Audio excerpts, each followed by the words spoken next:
अमेरिकी सदर का खिताब, अब हम पहले तो ये एक्सपेक्टेशंस पूरी दुनिया ने लगा ली थी कि शायद कोई जंग बंदी का ऐलान हो सकता है, लेकिन उसके बाद वही बातें दोहराई गई। बज़ाहिर ऐसा महसूस होता है कि जो उनके अपने सपोर्टर हैं उन्हें जंग की अहमियत बताने की कोशिश की, और ये जंग उनके लिए कितनी ज़रूरी है, यानी कि अपने सपोर्टर्स को राम करने की कोशिश की है।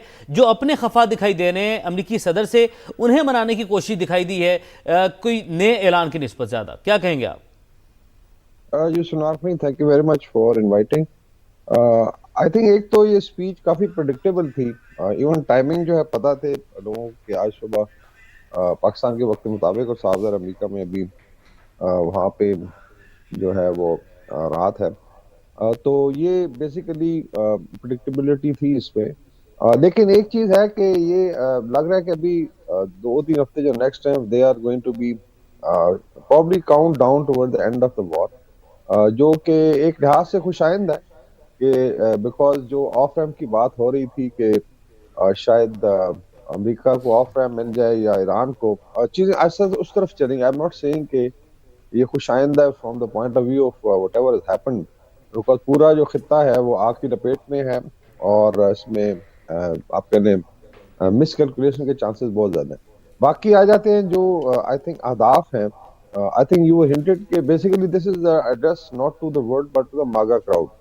आगे आपको पता है मिड टर्म इलेक्शन भी आ रहे हैं, और रिटोरिक काफी ज्यादा था, इनकोहेरेंस भी थी। पहले उन्होंने जो आई थिंक स्पेस में उन्होंने लॉन्च की है, अपने एस्ट्रोनॉट्स भेजे हैं, और मजे की बात थोड़ा सा उस पर हो जाए कि वो कह रहे हैं कि फर्स्ट टाइम जो है इतना डिस्टेंस कवर करेंगे, और कह रहे हैं वो चक्कर लगा के आ जाएंगे मून का।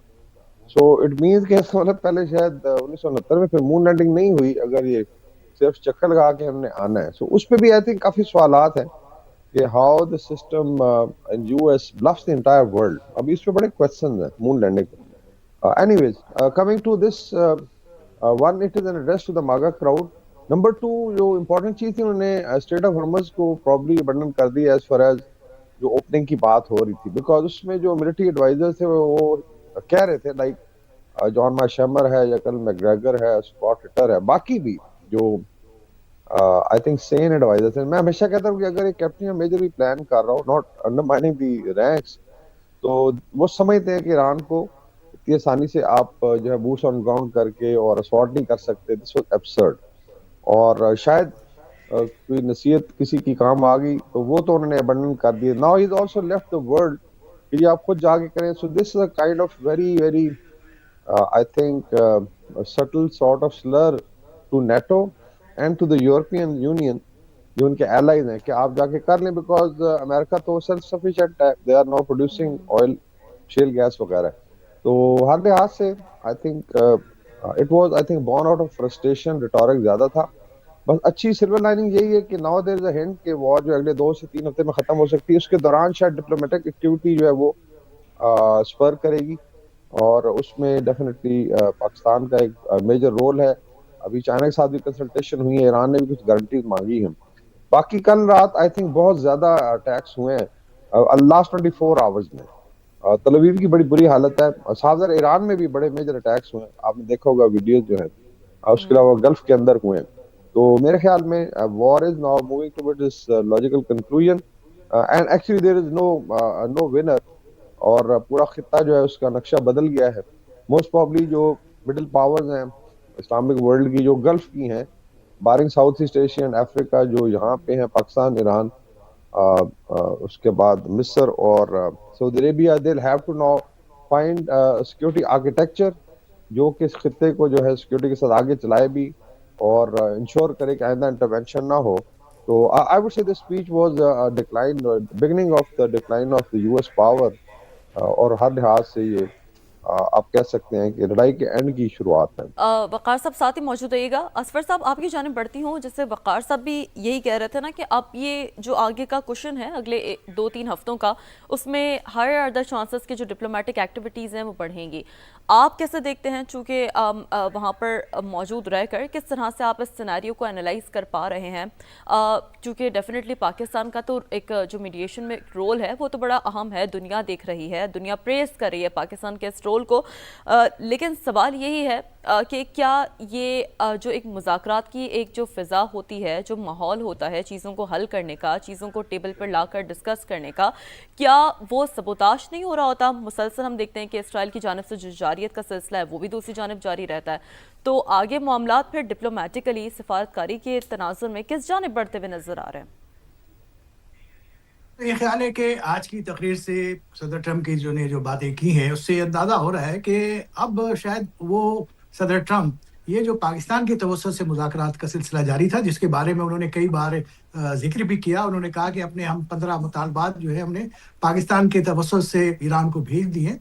ऐसा लगता है आज की तकरीर के बाद वो इन मुज़ाकरात से भी मायूस हुए हैं। अब सदर ट्रंप की तो ये कोशिश थी कि कहीं भी से भी मीडिएशन हो और मामलात को किसी तरह बातचीत करके हल किया जाए और वहाँ से अमेरिका इस जंग से निकल सके, क्योंकि ये एक फौरी ऑपरेशन के लिए गए थे, एक तवील जंग के लिए नहीं गए थे और इसलिए उन्होंने पार्लियामेंट से उसकी इजाज़त भी नहीं ली।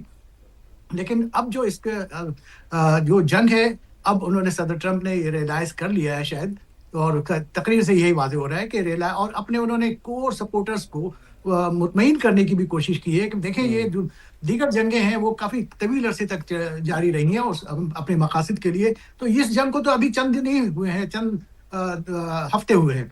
तो ये कहना इनका इस बात की तरफ निशानदेही करता है कि ये जंग फिर आगे तक जाएगी। अब इन्होंने रियलाइज़ कर लिया है, ना चाहते हुए भी इन्हें जंग में जाना पड़ेगा और जो मुज़ाकरात की कोशिशें हैं वो लगता है कि वो बाराबर नहीं होंगी, क्योंकि ये चाहते ये है कि इनके कुछ मुतालबात भी मान लिए जाएँ। लेकिन इस वक्त जो सूरत हाल है, ईरान किसी भी सूरत से अपने मुतालबात से पीछे हटने के लिए तैयार नहीं है। वो ये चाहता है कि जंग के जो नुकसानात हैं वो उसके अखराजात भी उनको पूरे किए जाएँ और आइंदा जंग ना करने की यकीनदहानी भी कराई जाए। तो ये असद साहब, दो बुनियादी जी आपने जिक्र किया कि अपने जो कोर ग्रुप है उसको जो है मनाने की कोशिश की गई। सवाल यही है कि क्या जो आपका कोर ग्रुप है वो मुतमिन होता दिखाई दे रहा है?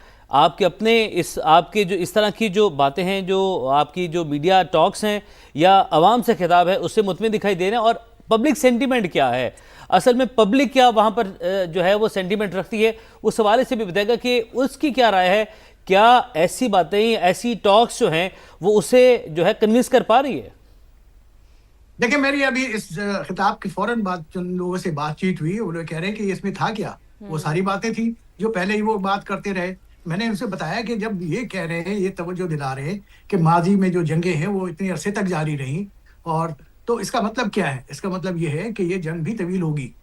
तो लोगों का ये ख्याल ये है कि इसमें कोई नई बात नहीं थी। सदर ट्रंप वही बातें कर रहे हैं जो जिस पर अमल और असफर साहब बिल्कुल आपकी वाली बात दुरुस्त, और असफर साहब बिल्कुल आपकी वाली बात दुरुस्त है। जैसे कि आपने भी कहा ना कि इस खिताब के बाद चूंकि जैसे आपकी लोगों से बात हुई है, उनका एक रद्द-ए-अमल सामने आया है, वो जो एक्सपेक्ट कर रहे थे वो सामने आया, तो हम देख रहे हैं कि जो दीगर ग्लोबल लीडर्स हैं उनकी जानिब से भी जो रद्द-ए-अमल है वो आने का सिलसिला जारी